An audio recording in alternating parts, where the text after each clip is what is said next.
हे शिवाजी महाराज. यसाची का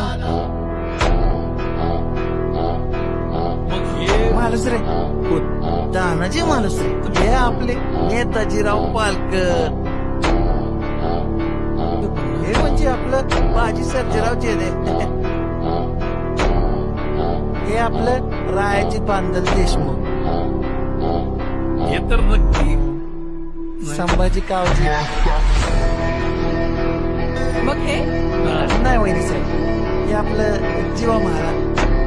अरे अरे अरे अरे बघत का बसला वाजवा. थांबा. वाजवा काय वाजवा, काय झालं तातरी सांगा. काय झालं काय का बघा आला आमचं मल्हारी म्हणजे आमचं शिवाजी राज. अरे बघत काय बसला वाजवा.